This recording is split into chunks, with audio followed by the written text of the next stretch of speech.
will now be beaming our searchlight on the ongoing coalition talks around, the 2027 election. Opposition political parties and figures coming together, to form what they call a formidable alliance to challenge the ruling APC government. Right now in the studio, I have the Southeast coordinator of the Obidients Movement, Honorable Ikenna Azomchime. He joined us to provide some context to this. Welcome. It's good to see you once again. Good evening, Shafi'u. Nice to see you. Right. Okay. Let's go straight into this. Labour Party. People always try to draw a distinction between the Labour Party and the Obidients Movement, but then they seems to be one and the same, even though operating at parallel levels. Some will say it somewhere with the crisis within the party. Help us understand this demarcation. What exactly is going on? Party will be saying something, the Obidients Movement are saying something, and Peter Obi himself is saying another thing. What's happening?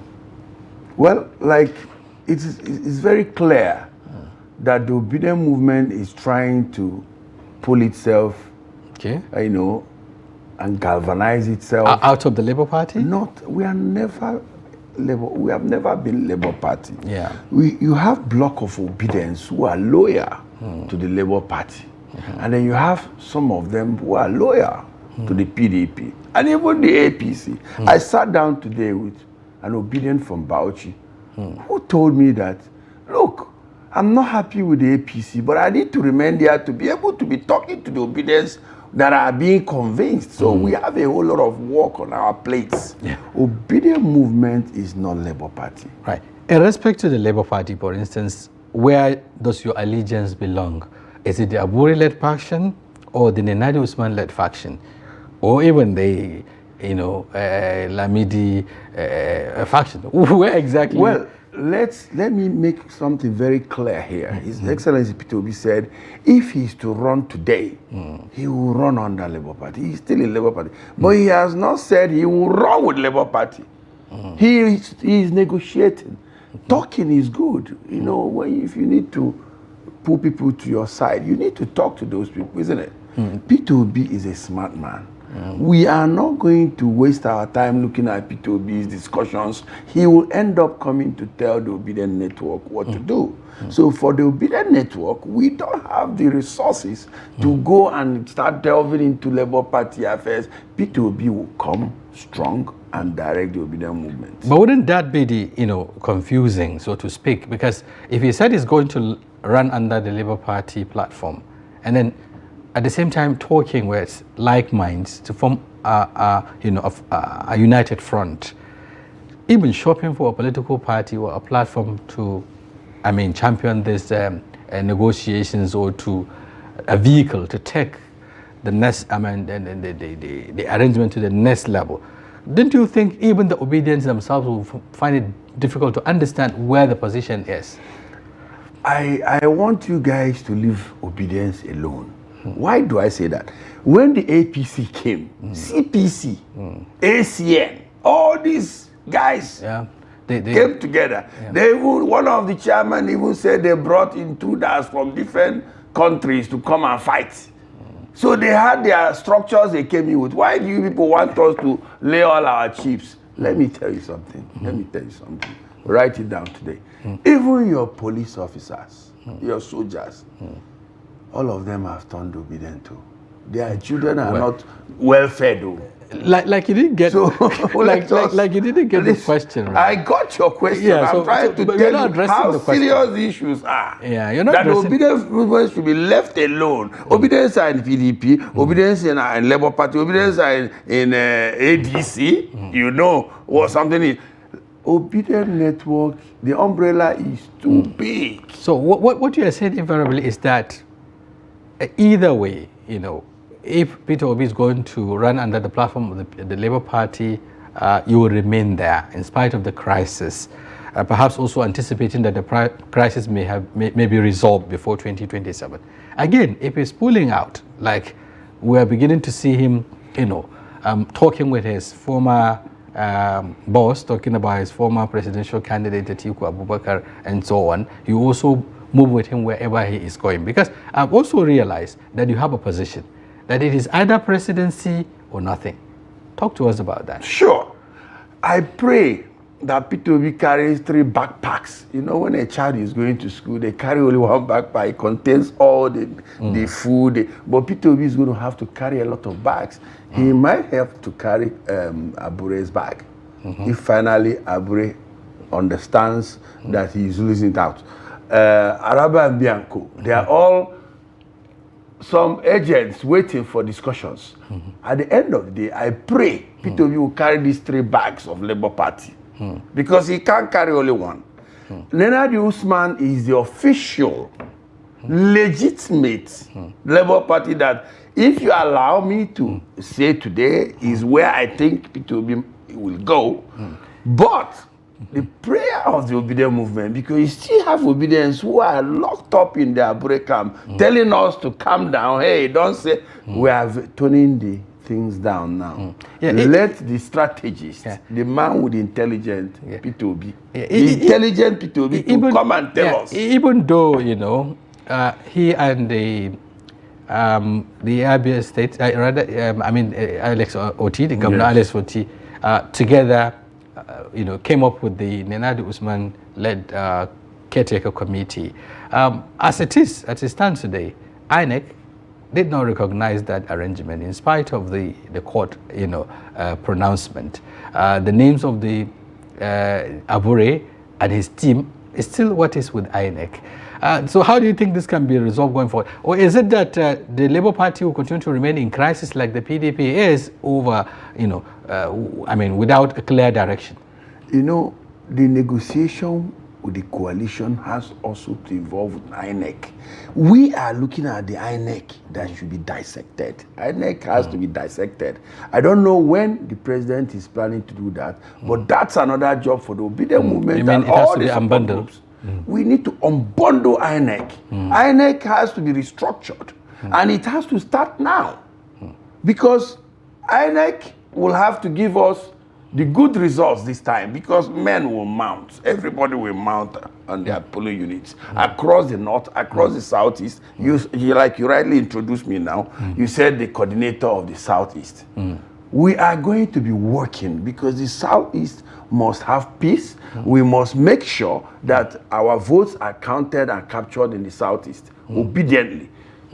We are not going to play with the new Nigeria of our dreams across regional lines. Are you not worried? For instance, the Minister of Works recently did mention that all the governors in the southeast are going to back the presidency of President Bola Ahmed Tinubu 2027. And we're beginning to see that quite a number of them are either hobnobbing or showing interest in respect to that. How do you think you can be able to navigate through all of this? And then you know very, very well. How many governors? How many governors did Peter Obi have in 2023? How many House of Reps members? How many Senate members? But where are they? Almost the number is depleting by the day. The number is depleting. Quite a number of them have been joining depleting because they are no longer representing the people. And that's why the Obidients Movement is busy grabbing its base. Some of the lawmakers we sent to the National Assembly, you know what they are doing today. They have joined the Hallelujah. But the Obidients Movement will reclaim its mandate from them, indeed, when they are not doing well. We can assess them now. How many of them are going back to the roots where they came from? Some of them are even lecturers who earn less than 300,000 a month, but they are able to get to the National Assembly, which you know is all about money. But the tsunami of the Obidients Movement pulled all these human beings into the National Assembly. The Obidients Movement must make sure that we call them back in the next elections. Are there talks around, you know, the need to form a political party? Yeah, we talk about the organic nature of this group, and even the opposition coalition talks is also considering, you know, a possibility of coming up with a new political party, aside the ones that have been mentioned, the SDP, the ADC now that have been talked about. How much of these talks is ongoing within the Obidient group? Whatever we can do to give the sitting government match to whatever games they are playing, we will do it. We are creating support groups. Peter Obi is talking to other the forces. At the end of the day, whichever group we carry along will form the base for our opposition. We are doing well, I can tell you, at this moment. You saw the Consultative Forum where when our next president came in, everybody stood up. It was obvious. Well, no, I'm trying to, you can use body language to assess results. From what I saw there, we have a president already. Is that also indicative of the fact that your principal, Peter Obi, may have resolved to take the vice presidential slot because of seeing him moving around, still... no. That's not possible. How can you have the best taking a second position? It's not possible. And I keep stressing. But this same ticket, I keep stressing this same ticket flown was flown, and I mean in 2019, it was the same ticket of Atiku Obi, and many believe that if the two of them didn't go their separate ways, it couldn't have. It would have been difficult for the current APC. Government to emerge.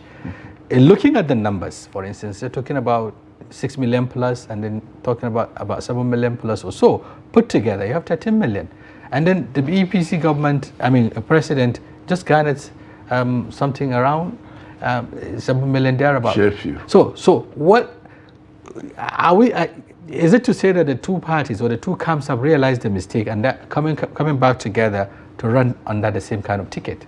Shafi'u, let me say this. I know the majority of those watching us today are from the north, if I might be right.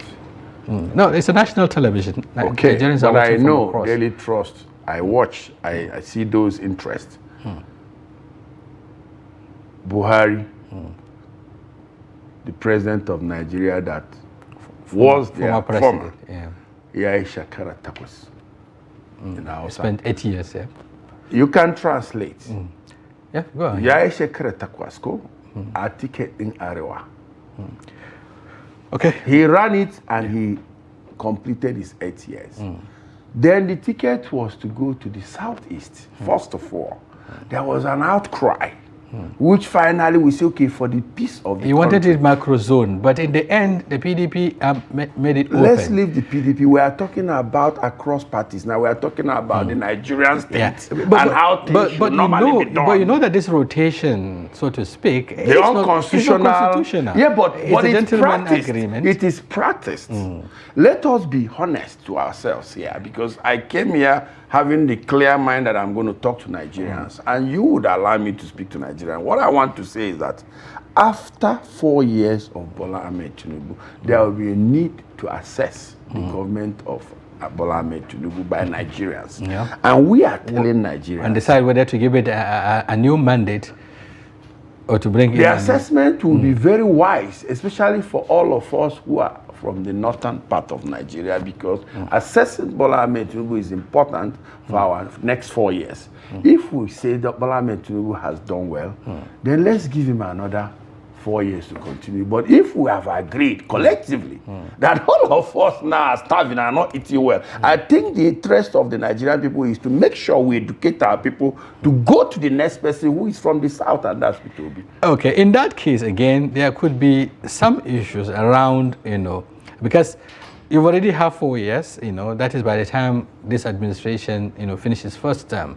Then you have another 4 years for the South, going by the gentleman arrangement or whatever. If, for instance, this alliance talk come to fruition, for instance, and maybe we have the Atiku Obi ticket, or for instance, the Obi Erufai ticket, things like that. So how would that, how would that manifest? Because certainly it has to be 4 years for the South. I will say something here that maybe some people will say, why is he speaking like this? By the time we have a Peter Obi presidency for 2 years, I am sure you will hear those that are expectedly that will be lobbying for Peter Obi to go ask him to remain. Nigerians are looking for good governance. Shafi'u. Anywhere we find good governance, we'll stay there, even if it means for life. Rwanda's president today, he's been there for how many years? Rwanda has developed beyond Nigeria. Nobody is talking about who is the president. It's only when things don't work that we remember who is in the House of Villa. So in other words, the idea of... May Nigerians live a day where we forget who is in the House of Villa, because we have a train to go from Abuja to Jos in 1 hour. We have a train to go to Zamfara and look at the mining fields and come back to Abuja in 2 hours.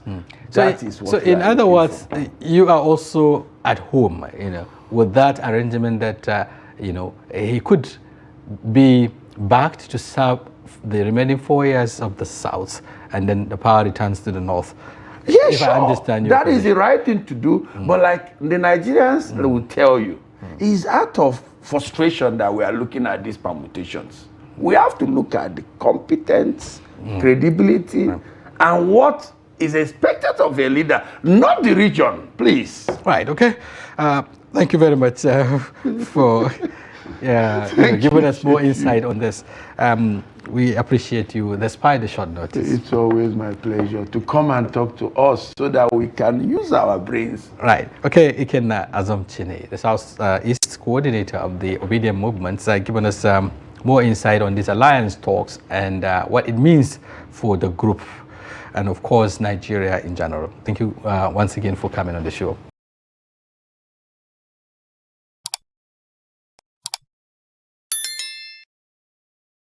Always my pleasure. And viewers, that's a wrap on today's edition of Daily Politics. Join us tomorrow. We'll be back with another interesting topic and personalities. Until then, I'm Shafi'u Suleiman. Many thanks for being there.